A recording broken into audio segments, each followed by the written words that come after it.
جب غزہ کی گلیوں میں اسرائیل کی وحشتناک بمباری کی وجہ سے عام فلسطینیوں کا قتل ہو رہا تھا تو اس وقت عربیوں کی شرمناک خاموشی کی وجہ کیا تھی؟ انہوں نے نہ ہی اسرائیل کے خلاف کوئی ڈپلومیٹک انگیجمنٹ کی، نہ ہی کوئی سینکشنز، نہ ہی کوئی پیٹرو کیمیکلز، اور نہ ہی مغرب کو تھریٹ کیا۔ کیا امت کا کانسیپٹ سرے سے ہی ناپید ہو چکا ہے؟ کیا یہ صرف عربیوں کی طرف سے ایک دھوکہ ہے؟ تو اس کا جواب ہے نہیں۔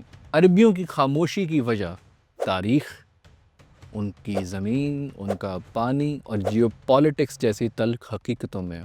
میں ہوں فرحان شکیل اور آپ دیکھ رہے ہیں دی ریشنلسٹ، اور آج ہم ان تمام تلخ حقیقتوں کے جواب تلاش کریں گے۔ عربیوں کی خاموشی کے پیچھے سب سے پہلی وجہ فلسطینیوں کی ایک اسٹرکچرل نسل پرستی، یعنی اسٹرکچرل ریسسزم آپ کہہ سکتے ہیں۔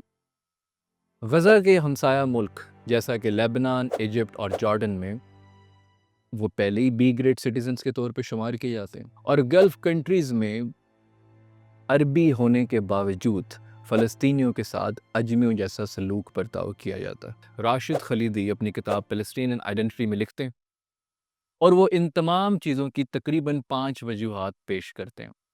ان میں سب سے پہلی وجہ فلسطینیوں کی ٹریٹمنٹ، کہ فلسطینیوں کو ہمیشہ سمجھا گیا عربیوں کے نزدیک کہ وہ ایک دیہاتوں کے کسان ہیں۔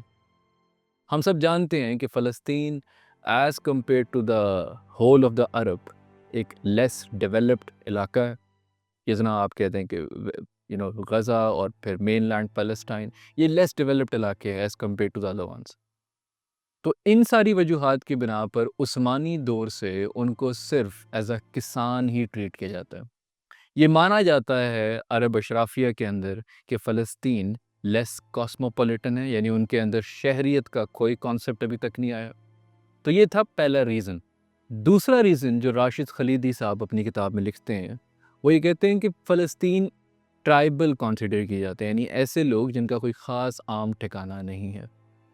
ٹرائبل ہونے کے ساتھ ساتھ وہ شہری آبادی میں بھی آج تک شامل نہیں ہوئے، تو ان کو صرف ایک دیہاتی اور بیکورڈ لوگ تصور کیا جاتا ہے۔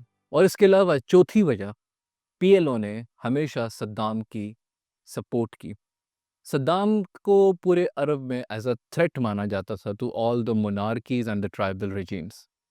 اور پانچواں ریزن، فلسطینی اپنے ساتھ ایک پرابلم لے کر آتے ہیں کہ وہ ہمیشہ ایگریسرز کے طور پہ کانسیڈر کیے جاتے ہیں۔ ان کی ایک تاریخ ہے کہ انہوں نے اسرائیل کی اس تمام کیمپین کو ہمیشہ اوپوز کیا، اور حماس اور جیسی تنظیمیں انہوں نے بنائی۔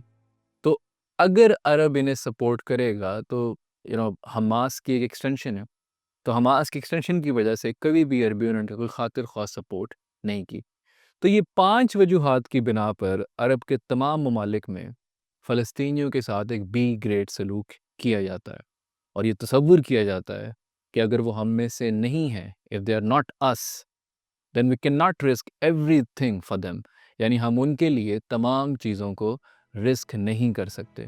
اسی لیے فلسطینیوں کی بے جا ہلاکتوں کے باوجود 2025 میں ہونے والے اس پوری جنگ میں کبھی بھی فلسطینیوں کا کھل کے سپورٹ نہیں کیا۔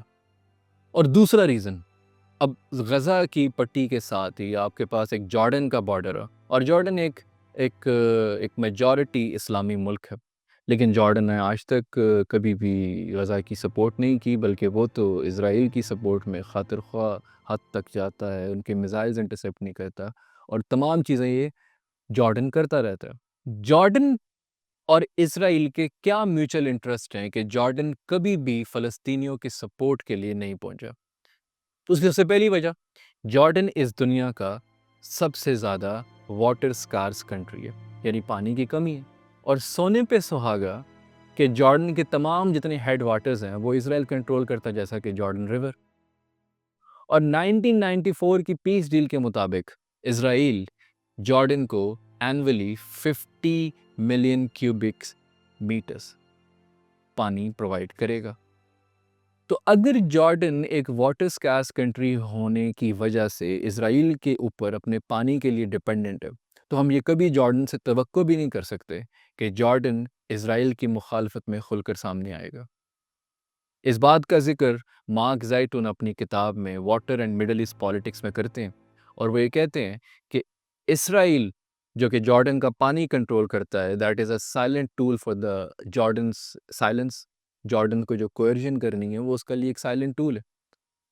کہ جارڈن کے تمام پانی کے ذخائر بیسیکلی کنٹرول کون کرتا ہے؟ اسرائیل. تو اگر جارڈن فلسطینیوں کی سپورٹ میں کبھی کھل کے سامنے آیا تو وہ اپنی پوری واٹر سیکیورٹی کو تھریٹن کرے گا. ان سب وجوہات میں تیسری وجہ ایجپٹ جو کہ غزہ کے ساتھ ایک بارڈر بھی شیئر کرتا ہے، جس کو آپ لوگ جانتے ہیں رفح کراسنگ کے نام سے، جو کہ اگر آپ میپ دیکھیں تو غزہ کے ساؤدرن ٹپ پہ آتا ہے. لیکن کبھی بھی تاریخ میں ایسا نہیں ہوا کہ اسرائیل غزہ میں بامبنگ کر رہا ہے اور ایجپٹ نے رفح کراسنگ کو کھول دیا.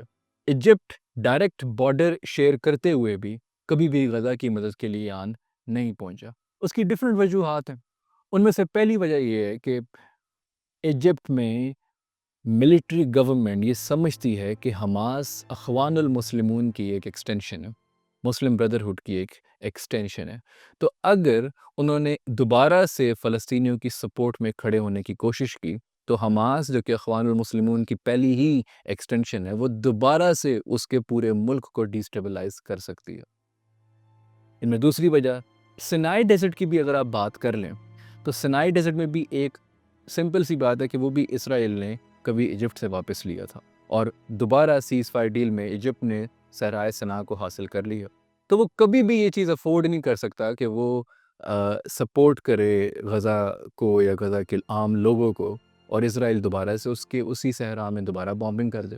کائرو یہ بات سمجھتا ہے کہ اگر اس نے غزہ فری کے لیے اسپانسرڈ کچھ بھی کرنے کی کوشش کی تو at the end of the day وہ اپنے ہی ریجن کو ڈیسٹیبلائز کر لیں گے. اس کے علاوہ وہ ملٹری گورنمنٹ پہلے ہی اس صحرا میں آئی ایس سنائی سے کافی جھڑپیں کر چکا ہے. اب وہ نہیں چاہتا کہ اس ریجن کو اور ڈیسٹیبلائز کیا جائے. اسی لیے زیادہ تر ایجپٹ اپنی رفح کراسنگ بند رکھتا ہے تاکہ کوئی بھی کسی بھی قسم کا انفلکس نہ ہو غزنس کا. اسی لیے مختلف کتابوں میں غزہ کو اکثر یہ کہا جاتا ہے کہ غزہ ایک بند جیل بن چکا ہے، جسے نارتھ کی طرف سے اسرائیل گارڈ کرتا ہے اور ساؤتھ کی طرف سے ایجپٹ گارڈ کرتا ہے، اور غزنس یا غزہ کے لوگ صرف اس ریجن میں بند ہو کے رہ گئے ہیں جو اسرائیل کی وحشتناک بمباری کا نشانہ بن رہے ہیں. اور چوتھا بڑا ریزن کیا ہے ہمارے پاس؟ کہ تمام عربی کیپٹلز میں ایک ہاتھی بیٹھا ہوا ہے، اس کو کہتے ہیں the United States of America.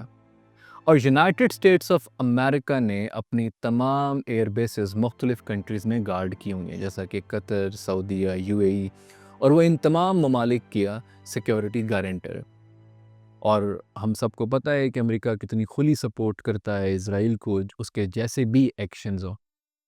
تو ان تمام ایکشنز کے باوجود اگر امریکہ آپ کو billions of dollars in aid دے رہا ہو، آپ کا سیکیورٹی گارنٹر ہو، اور آپ کی مونارکیز یعنی آپ کی جو بادشاہت قائم ہے پورے کے پورے مڈل ایسٹ میں، ان کا گارنٹر ہو کہ وہ کبھی بھی ان رجیمز کو چھیڑے گا بھی نہیں، تو کیوں عرب ممالک اسرائیل کی مخالفت کریں گے اور امریکہ کی دشمنی اپنائیں گے؟ امریکہ کی دشمنی کا مطلب سمپل سا یہ ہے کہ ان کی ڈیفنس بجٹس کم ہوں گے، ان کا سیکیورٹی کا گارنٹر کوئی نہیں ہوگا، اور ان کی رجیمز کے خلاف پاپولر ایکشنز ہو سکتے ہیں. تریتا پارسی اپنی اس کتاب میں کہتے ہیں کہ عرب ممالک نے اپنا دشمن اسرائیل سے ایران چینج کر لیا. اب ان کا نیا دشمن ایران ہے، اور فلسطین ان کی کسی بھی قسم کی فارن پالیسی کا حصہ بھی نہیں ہے. اس کی ریزنز ہیں جیو پالیٹکس. سو جب غزہ کی بمباری ہو رہی ہوتی ہے تب عرب ممالک انہی بامبرز کے ساتھ ہاتھ ملا رہے ہوتے ہیں. ہم یہ نہیں کہہ سکتے کہ یہاں پر ایک امت کا کانسیپٹ ہے، ہم صرف یہ کہہ سکتے ہیں کہ ان کی مجبوریاں ہیں. ان کی مجبوریاں ہیں یہ کہ وہ اسرائیل کے ساتھ ہاتھ ملائے، اور اس میں کوئی کسی قسم کا سرپرائز ہونے کی ضرورت نہیں ہے کہ جب تمام عرب ممالک اسرائیل کے ساتھ ابراہم اکارڈز کے ذریعے اپنے ریلیشنز کو نارملائز کر لیں گے. ان کی مجبوری ہے. اس پوری ویڈیو میں ہم نے کچھ ریزنز دیکھے کہ جن ریزنز کی بنیاد کے اوپر عرب ممالک اسرائیل کی مخالفت کبھی بھی نہیں کر سکتے. ان میں جارڈن کی مثال سب کے سامنے کہ جارڈن کا پانی کا مسئلہ، ایجپٹ کا صحرا کا مسئلہ، اور تیسرے نمبر پر جیو پالیٹکس. جب تک امریکہ ان تمام مڈل ایسٹ کے ممالک کا سیکیورٹی گارنٹر ہے، اسرائیل کے خلاف کوئی آواز کبھی بھی نہیں اٹھ سکتی۔ تو اگر اگلی دفعہ آپ سے کوئی پوچھے کہ عرب ممالک کیوں خاموش ہیں اسرائیل کے لیے، so give them these reasons. Thank you very much. اگر آپ کو یہ ویڈیو پسند آئی تو لائک، شیئر اور سبسکرائب کیجیے گا۔ اللہ حافظ۔